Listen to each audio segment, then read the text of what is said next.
Howdy y'all, today I'm going to take you through setting up a competition Flowerhorn tank. I just brought him over, he's only been in half an hour and so he's kind of moping about it, but he'll be alright. I'm going to post this video on the build video of doing this competition tank first, and then the competition has another 2 or 3 weeks, so I'll end up posting the results of that in shorts.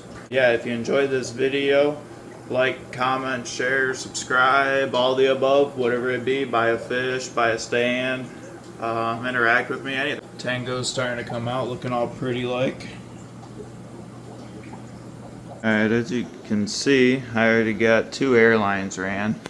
The plan is to double sponge filter everything. You can see the 2 air lines ran. I just haven't gotten the second one running yet, so we're just going to run double off one. I want 2 because I can put 1 in each corner for symmetry. I want the tank to look really symmetrical. I want it to look perfect for this show. So I'm also going to do my modifications first, which for me is doing the ball valves.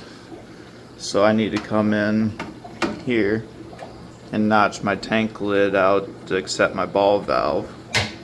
What I usually do is I just use this and I just do it by hand, real slow and easy. It takes about 3 to 5 minutes per, but that's alright. Not usually in a rush, don't want to break it. The other thing I'll also have to do is I'll have to modify the square lid with a ball valve relief in it.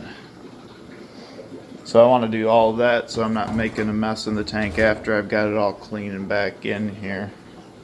If you're doing it this way, try to keep yourself a 1/4 inch, 1/2 inch back. And then you got to make sure you go nice and slow for that first pass to get it straight. You can see that curl coming off. And that's the groove you'll ride in every time. If you make a crooked cut, you're going to be cutting it crooked. So yeah, just the key is putting it in. I'll line up my fingers like this. And you can see that gap right there that I'm creating. And then I'll just sit here and I'll ride it back and forth and work my way through. It is a little bit tedious. There are faster ways.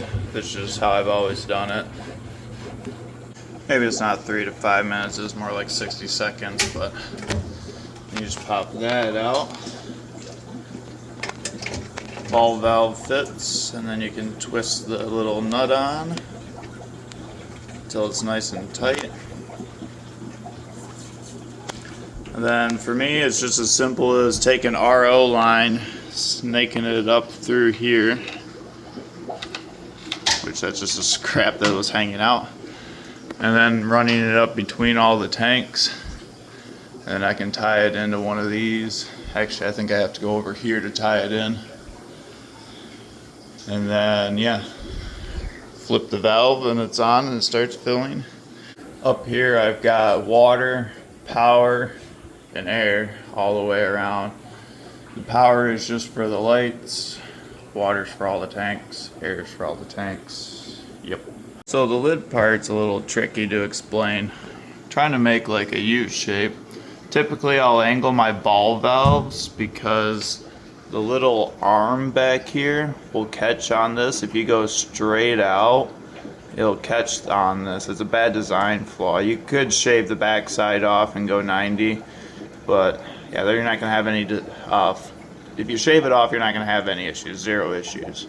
I just don't do it because it's an extra step. I'm not putting lids on either, and I'm not caring if they're necessarily straight in the tank. So these are the Amazon float valves that I use, and you can see that little arm right there. It likes to lock on, causing issues.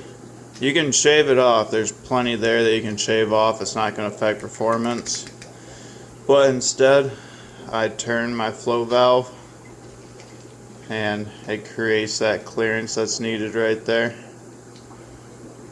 all the way around as it goes. Tips and tricks, it's up to you on where you want your float valve to be. If you'd rather have it going straight off, you can trim this back if you don't mind it being angular, or you can go pretty much 90. You don't want to hit the rim of the tank with it. You can do that also just fine. Razor blade, and I score about what I think it's gonna be. This is not gonna be big enough, I can already tell. So I'm gonna bring it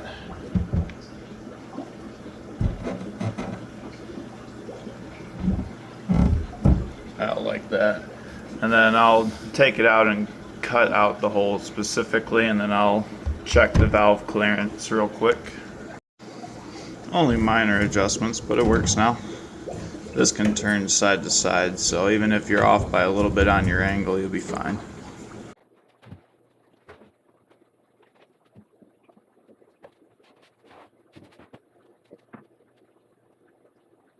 So I got the tank out here. The bottom's definitely paint. This is definitely vinyl. Only challenge I'm gonna have is getting the overspray from the bottom cleaned up. Vinyl's definitely nice and easy to take care of.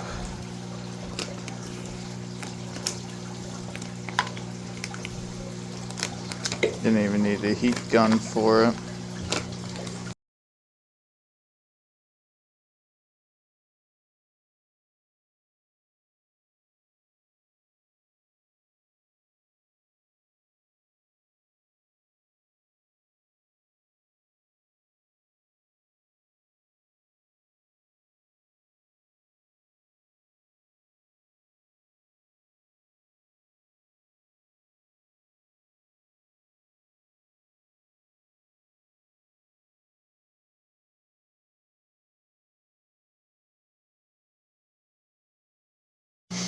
Alright, the vinyl is off and the paint is scraped.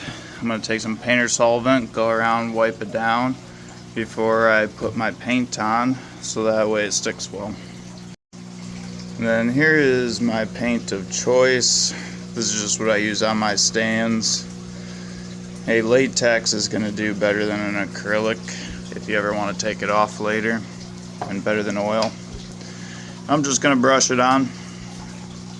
I could roller it, but I don't have rollers, and I'm not going out to get rollers, so we're brushing it. At the end, once it dries and it's on the glass, you'll only notice the brush strokes if you see it from the wrong side anyway. On the inside of the tank, you'll never see the brush strokes, so. First coat's on, drying. I did do it fairly thin. You can build up as you go, you just don't want to do it too fast. I'm not trying to pour coat it or anything. It looks really glossy right now, but it is a flat black paint. You can start seeing it going flat right there. The tank glass is going to determine the sheen on the other side, so it's going to be glossy on the other side and then matte on the outside.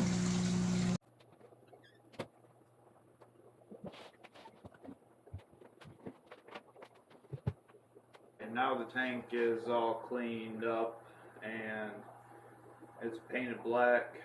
The only thing that I was disappointed in is the blue spray paint went through and up and under everything, and so I couldn't get that black. I couldn't get it clean unless I wanted to pull the rims off. I'm not sure how much that's going to count towards the competition. Tank presentation is only 10 points out of the possible, I think 50 points or something like that. So it's a very small percentage, so I'm hoping that that little bit of yuckiness in the tank will be made up for Tango's beauty. So now I'm going to set up for the autofill. What I'm using is one of these auto floats off of Amazon. Hooks up to 1/4 inch RO PVC line, and then I'll route it up to the top to my RO line and tie it in there.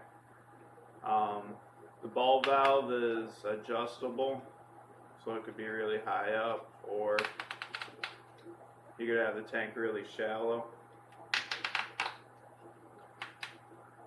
I know pretty much where I keep most of mine now. usually about level like that.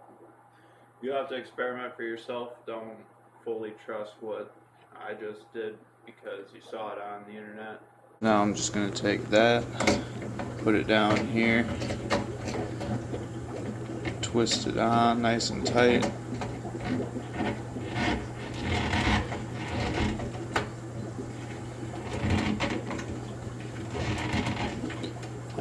These blue clips go in after the tube is in, so that can come out. Most of the time they come with it already installed. Sometimes they come in a little plastic baggie too. Now from my spool of RO line, I know I'm tying in right there, so I want to go behind. That's going to be hard to do without two hands, so I'll be right back. Line ran and plumbed into the one side of a T-junction. What I want to do now is splice it in there. This runs down to a ball valve already, so when I cut it, I will put it in this other side here. I need a little bit of this tube, but the first thing I need to do is to turn this float valve so that way I can work on it. And then with a razor blade, doing a nice, smoothest, flattest cut that you can. Sometimes you'll have to go back, re-square up your cut a little bit.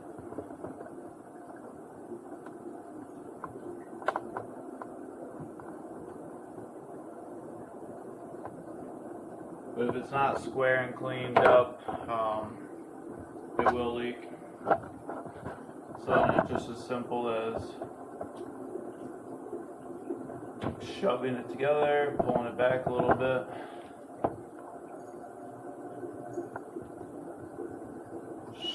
Shoving it together until it pushes together, twisting a little bit, pulling out, and then taking a clip, putting it in, making sure it clips all the way around. I like to wiggle the joints around quite a bit.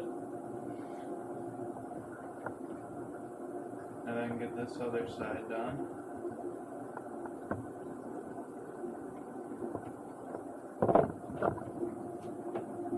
There. Now we just need to go down below.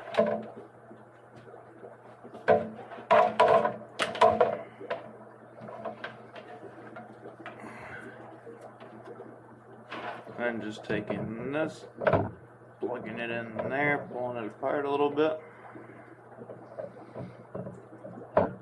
Clip, rotate clips. There. And we go back up top and flip the valve. And like that, tank is filling. While this is filling up, I'll do the sponge filters.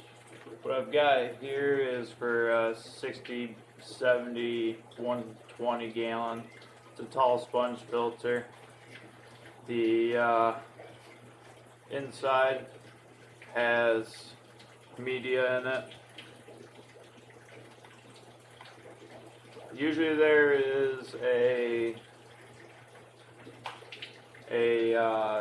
air stone in here, but I've never really ran them. All I do to run my sponges is I do it the easy way. I don't try to plug it into anything. I take it, I put it in one of those holes on the side. You can see how it has some tension on it. So when you go and push this in, it expands it more. And then I can go to a corner. I've got two, one for each side. Keep the balance going in the tank.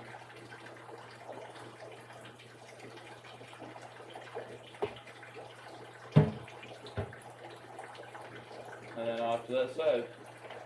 Extra hose can tuck behind the tank. And then while it fills up,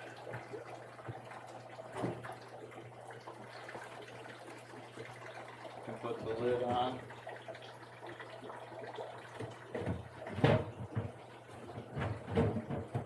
There we go.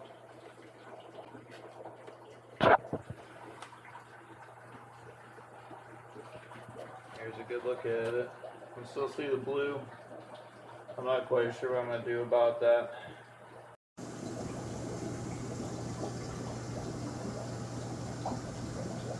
Tell you what, this has to be the scariest part for me. I don't like moving my fish if I don't have to, and having to take Tango 10 miles down the road to my place to put him into his own show tank and everything, and just switching water, which is the same water, but it's not the same water. Every tank runs different, even using the same water. And yeah, it just makes me nervous having to take him and move him, because I know he's safe in here, but just gonna have to trust the process. Alright, buddy, you get the net. Oh, I know you. Sorry, Tina.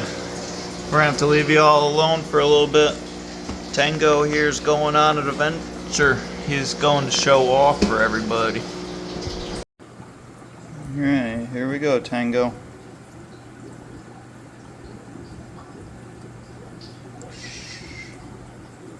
Oh boy, you're a beautiful big fishy. Look at you.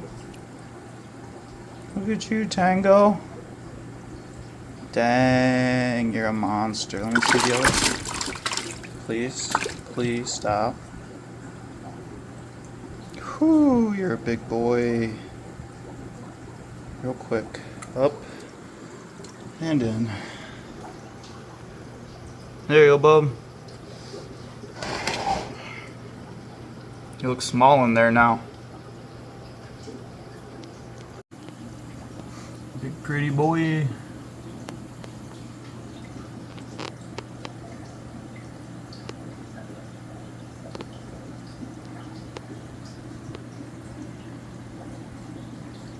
Gonna take you a little bit to rest into. This is why I'm doing it now instead of the day of.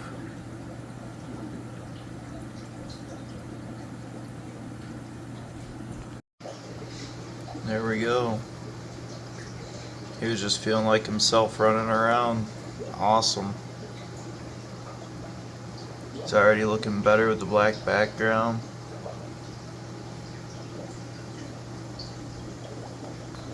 Won't take long.